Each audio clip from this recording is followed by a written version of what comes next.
मैं आपके अंदर बैठे परमात्मा को प्रणाम करता हूँ। पहले मैं अपनी एक लैंग्वेज में आपको बोल गया था।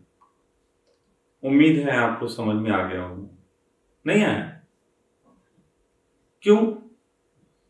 मैंने प्रणाम ही किया था, लेकिन अपनी लैंग्वेज में किया था। मेरे देश की एक लैंग्वेज है।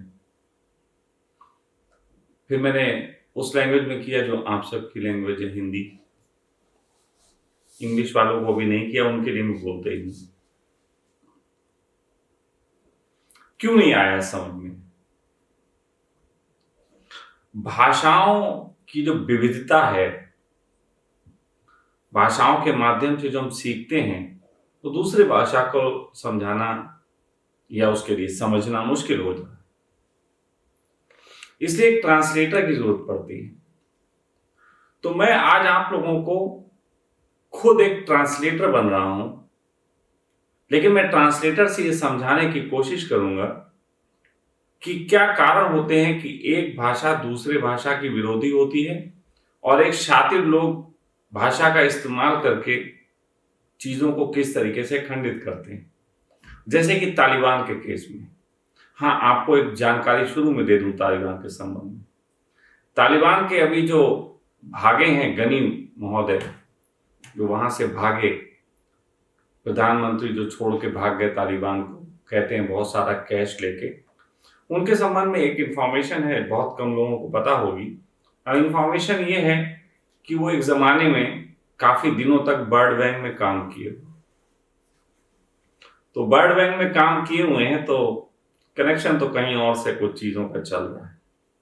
दुनिया में 2 आदमी अभी मुझे पता है जो बिना चुनाव लड़े, बिना चुनाव जीते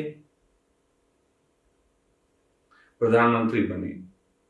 एक हमारे देश के मनमोहन सिंह और एक अभी जो गनी महोदय हैं।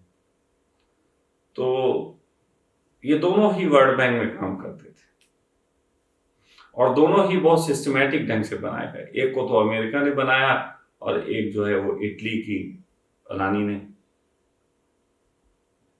लेकिन बात तो यहां पे होने वाली है तालिबान के सम्मोहन कनेक्शन की। सम्मोहन कनेक्शन की बात हो इससे पहले कुछ चीजें समझ लेनी चाहिए। हर संस्कृति, चाहे कोई भी हो, हर संस्कृति जो है वो किसी न किसी को अपना भगवान मानती है। कुछ लोग ऐसे कह सकते हैं कि हम तो नास्तिक हैं। नास्तिक की भी आस्था कहीं ना कहीं टिकी होती है, इसलिए मैं नास्तिक को भी आस्तिक की श्रेणी में रखता हूं। नास्तिक की आस्था जो है वो ना मानने पे टिकी होती है। जैसे किसी आस्तिक को कहो कि भगवान नहीं है, वो नाराज हो जाएगा, तुम कैसे कह रहे हो नहीं नहीं है, वो पहले ही हाँ के ऊपर आएगा। उसी प्रकार अगर किसी आप नास्तिक को बोलो कि भगवान है, वो कहेगा नहीं, बिल्कुल नहीं। तो कहीं ना कहीं ये मानना या ना मानना, आस्तिक होना या नास्तिक होना, दोनों ही एक बेस बना लेते हैं और मैं उस बेस को ही आस्तिकता कहता हूं। मैं आस्तिकता नहीं कहता कोई भगवान को मानता हो, कोई अल्लाह को मानता हो, कोई ईश्वर को मानता हो। मैं आस्तिक कहता हूं जिसने एक बेस बनाया हुआ, और बेस सब ने बनाया हुआ।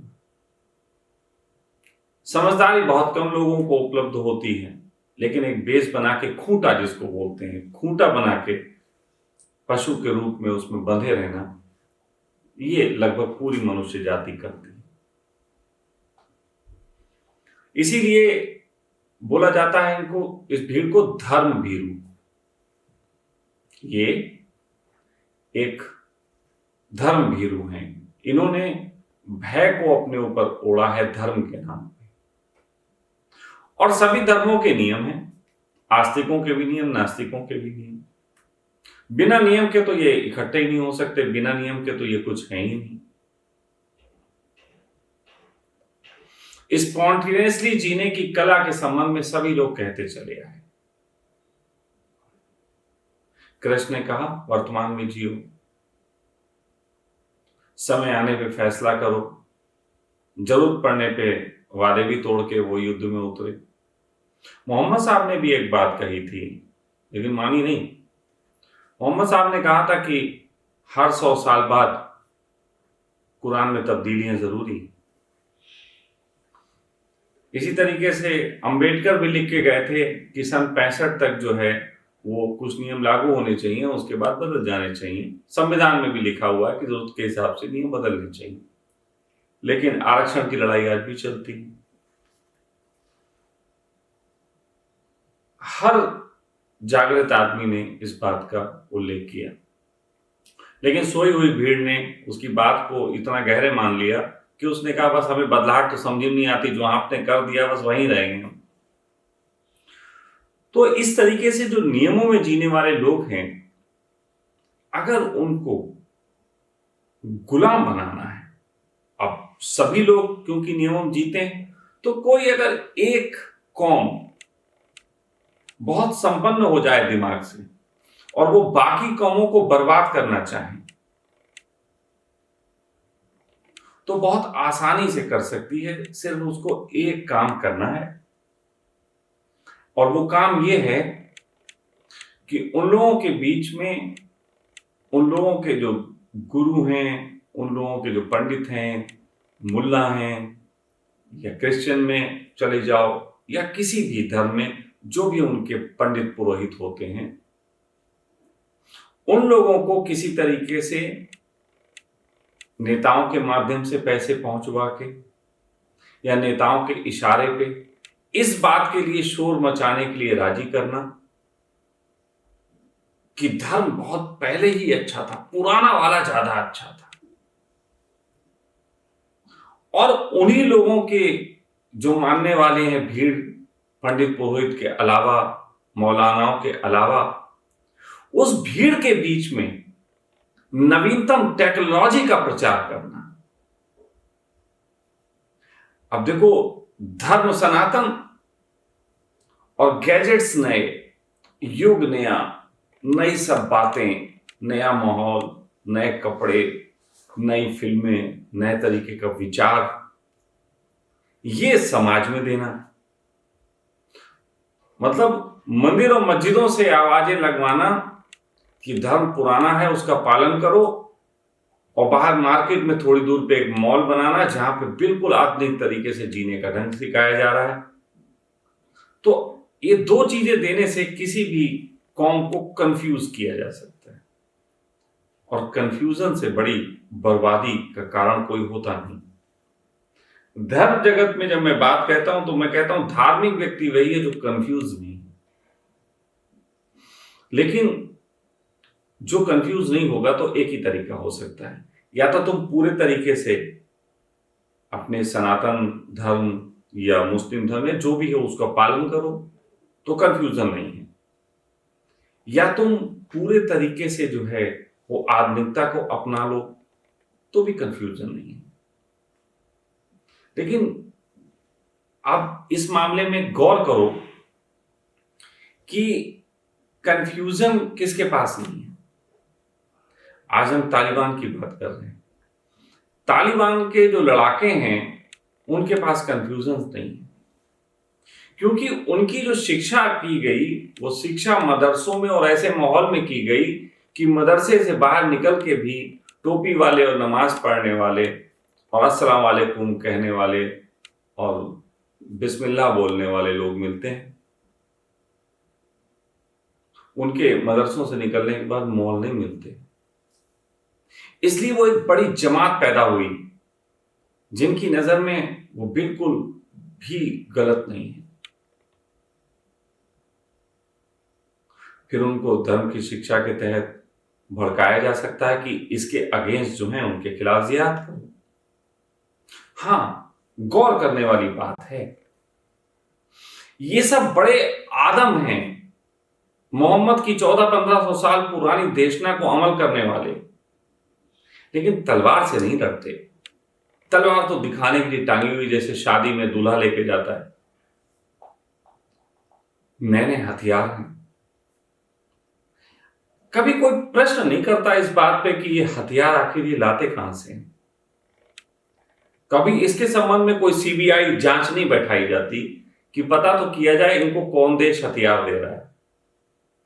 कभी कभी आपने कोई न्यूज देखी, किसी भी चैनल पे इस बात की चर्चा हुई कि इनको हथियार जो पकड़े गए वो किस फैक्ट्री में बने थे, किस देश से सप्लाई किए गए थे, और इनको हथियार देने के लिए जो धन दिया गया था वो डॉलर में दिया गया था, रुपए में दिया गया था, दिनारों में दिया गया था, वो किस में दिया गया था, पाउंड में दिया गया था। इसकी भी कोई बात नहीं करता। ये दो बातें छुपाई जाती हैं। आजकल बहुत गजब की एक चीज मैं देख रहा हूं पिछले 2-3 दिन से, तालिबान की जब न्यूज़ें देखता हूं मुझे एक गजब की बात दिखाई देती है। तालिबान में महिलाएं बड़े खतरे में, महिलाएं बहुत ज्यादा खतरे में हैं। और तालिबाने जो हैं वो बहुत तालिबानी गलत हैं क्योंकि वो मुसलमान हैं, और महिलाएं बड़े खतरे में हैं। फिर वो महिलाओं के इंटरव्यू भी ले रहे हैं जो इंडिया में आ गई हैं, भाग गई हैं कुछ। तो महिलाओं के इंटरव्यू जब लेते हैं तो महिलाओं से, आज मैं देख रहा था एक महिला का इंटरव्यू, ये कोई पत्रकार है, वो आई भाग के वहां से, कहीं थी, तो उसने कहा कि तालिबान की एकदम अब हालत खराब हो गई। तालिबान जब से आया अफगानिस्तान की हालत खराब हो गई। अफगानिस्तान में अभी तो सब सही चल रहा था, वहां सब पार्लर खुले हुए थे, अब पार्लरों को पेंट कर दिया। उस स्त्री को पार्लर पे बड़ा जोर था, उसको इस बात का बहुत जोर था कि बोरका जो है अब वहां पहनने की फिर पक्का हो जाएगा, पहले बोरका बीच में उतर गया था।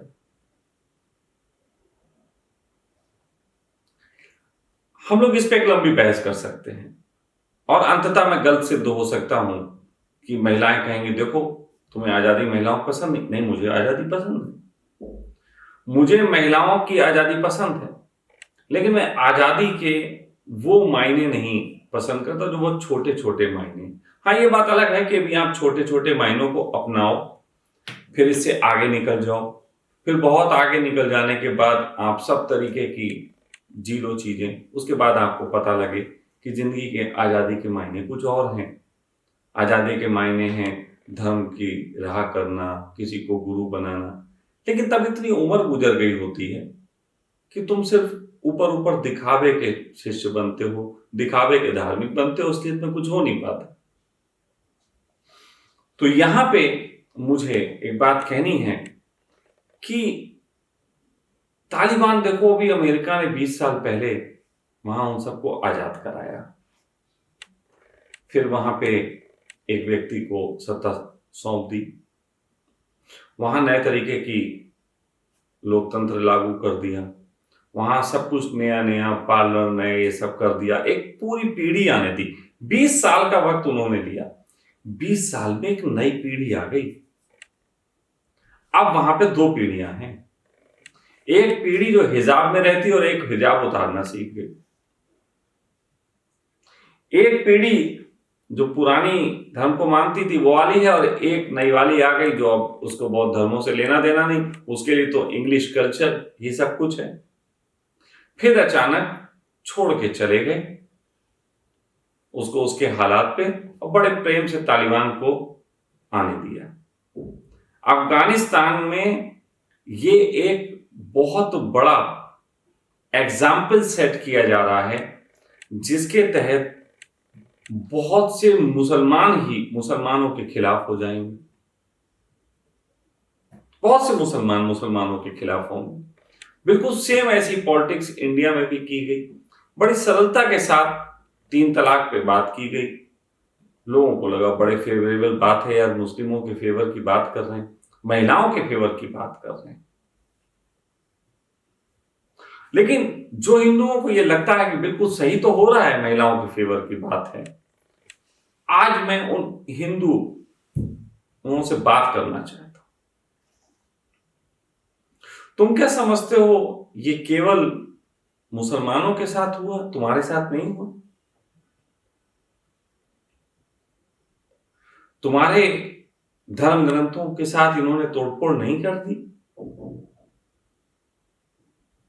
तुम्हारी पत्नी जो पति परमेश्वर कह के कभी को संबोधन करती थी अपने पति का, वो आज पार्टनर बुलाती है, बेस्ट हाफ।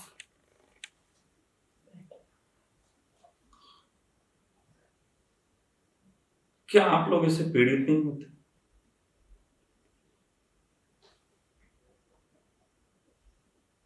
और सनातन धर्म की बातें करके हम मुस्लिमों को पीटना तो पसंद करते हैं, लेकिन कभी सोचें कि सनातन धर्म की गरिमा क्या थी। सनातन धर्म की गरिमा वैद्यों को मान्यता देती थी, क्लिनिकों को नहीं। सनातन धर्म की जो गरिमा थी वो बच्चे के पैदा होने पर दाइयों को निमंत्रण देती थी, अच्छे डॉक्टरों के पास जाके पेट फड़वाने को नहीं। सनातन धर्म की जो संपन्नता थी वो ये कहती थी कि जितनी चादर हो उतने पैर फैला लो, ना कि लोन लेके शोरूम खोलो। मैं आज अलग तरीके की थोड़ी संस्कृति की बात कर रहा हूं। मेरा मानना है कि स्त्री और पुरुष कोई भी हो, सभी एक चीज के अधिकारी हैं, वो है सम्मान, जीवन में खुशहाली, आनंद और मुक्ति। सम्मान, आनंद, मुक्ति। आपको ये एक चीजें नहीं लगेंगी, लेकिन एक ही चीज है। आपको लगेगा तीन बातें बोल रहे, नहीं, एक ही बात है। सम्मान में भी आनंद है, आनंद में आनंद है ही, और मुक्ति में परमानंद है। अब इन तीन चीजों को पाने के लिए क्या मोबाइल जरूरी है? फेसबुक पे प्रोफाइल जरूरी है?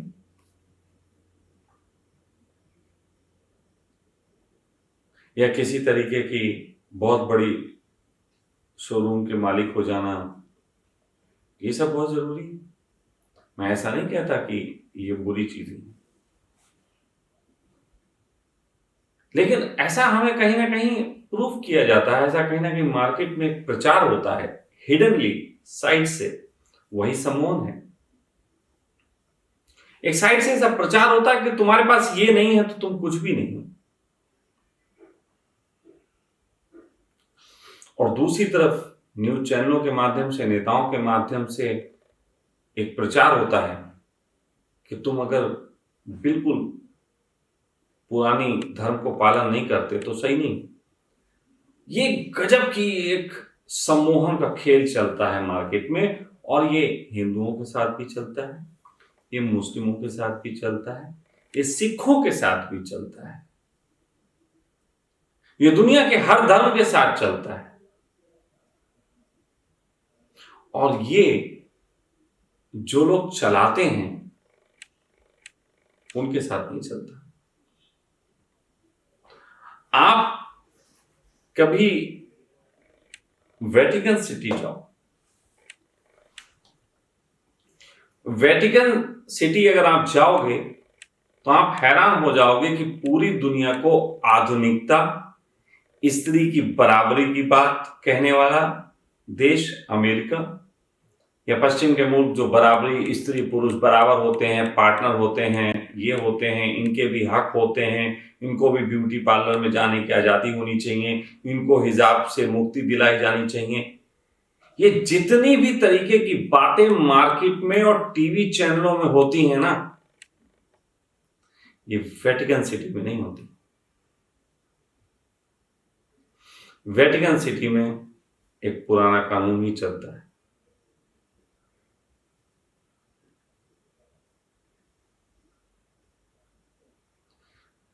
आज हम तालिबान को गालियां देंगे। मैं तीन बातें कह रहा हूं, इन तीनों बातों के बाद मुझे भी बहुत गालियां आने वाली। तालिबानों की कट्टरपंथी वेटिकन सिटी में रहने वालों की कट्टरपंथी से बिल्कुल भी कम नहीं, बिल्कुल भी कम नहीं। लेकिन उनकी कट्टरपंथी को पर्दा डाला जाता है। उनकी कट्टरपंथी के संबंध में कोई न्यूज चैनल को निकालने का, बात कहने का अधिकार नहीं। लेकिन अफगान के ऊपर तो हर व्यक्ति को बोलने का अधिकार है। अफगान के ऊपर अफगान को बदनाम करने का सबको अधिकार है। ये समूह अंत में एक बात कह देता हूं, चिंतन करना। प्रश्न करोगे मैं फिर आ जाऊंगा।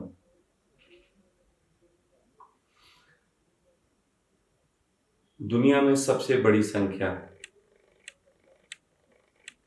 लगभग 50% के आसपास क्रिश्चियंस हैं। दूसरे नंबर पे मुस्लिम हैं। हिंदुओं की संख्या तो बहुत कम है। हिंदू तो 6-7%। लेकिन जब मुस्लिमों को कुचलना हो तो ईसाइयत के नाम पे पीछे से वेटिकन सिटी में बैठे लोग या इस तरीके के जो पीछे गुप्त चीजें चलाते हैं, वो लोग मुस्लिमों को कुचलने के लिए हिंदुओं का भी सहारा लेने से नहीं चूकते, बौद्धों का सहारा लेने से भी नहीं चूकते,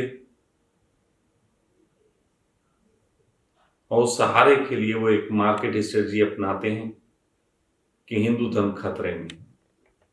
सच बात तो यह है कि जो लोग ये बातें करते हैं उनसे पूरे दुनिया को खतरा है। जिन लोगों ने ये बातें हमारे दिमाग में डाली कि हिंदू धर्म खतरे में है, कैसे खतरे में है, कहां से खतरे में है? मुझे तो कभी खतरे में यहां दिखाई नहीं देता। हाँ, इंसानियत जरूर खतरे में है। इंसानियत को नुकसान जरूर पहुंचाया जा रहा है।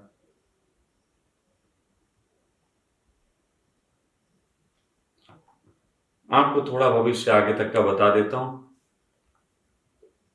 भविष्यवाणी नहीं है, लेकिन चिंतन है। अफगानिस्तान, चीन तालिबान के पक्ष में आ गया, पाकिस्तान तालिबान के पक्ष में आ गया, अमेरिका थोड़ा सा पक्ष में है पीछे से, लेकिन ऊपर से दिखाएगा कि हम इन्हें मारेंगे, पीटेंगे। ऐसी कंडीशन में अफगानिस्तान यहां से केवल भारत की सीमा से 400 किलोमीटर दूर है।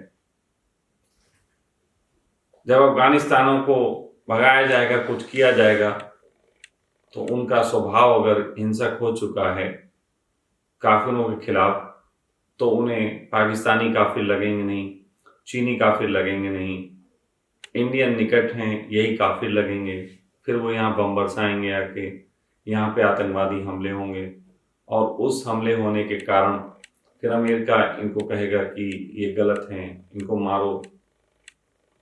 अमेरिका मालूम है कभी आज तक कुछ जंग नहीं लड़ा। अमेरिका ने जितनी भी जंगें लड़ी हैं सब हारी हैं।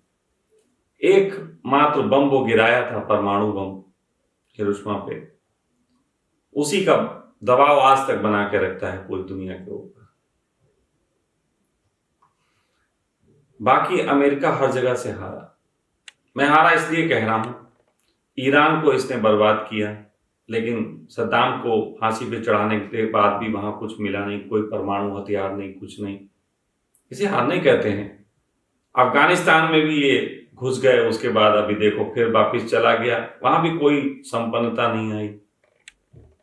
तालिबान और संपन्न होकर लौट आए। अमेरिका सिर्फ इतना काम करता है कि थोड़े दिनों के लिए अपने बमों का प्रदर्शन करता है, उसके बाद वो दो मुल्कों के बीच लड़ाई का कारण बनता है और अपने हथियार भेजता है। रूस और अमेरिका दोनों ने आज तक यही किया है। अब थोड़े और कंट्रियों के नाम भी धीरे धीरे आ जाएंगे, चाइना जिसमें नंबर 1 पे होने वाला है। मैं अपने देश में बैठे हुए भारतवासियों से सिर्फ एक बात कहना चाहता हूं कि हमें अपनी शांति पे काम करना चाहिए, अपनी प्रोग्रेस पे काम करना चाहिए, जितना हो सके इनकी साजिशों को समझना चाहिए, और अपने आप को इतना बढ़ाना चाहिए कि हिंदू धर्म एकमात्र धर्म है, मैं खुद कह रहा हूं, कि जिसकी सोच के तहत, जिसकी विराट दृष्टि के तहत, जिसके पूरे विज्ञान को समझते हुए हम पूरी दुनिया को ही एक अच्छा संदेश दे सकते हैं, संपन्नता के साथ। जरूरत पड़ेगी तो इस पे फिर बात करने आऊंगा।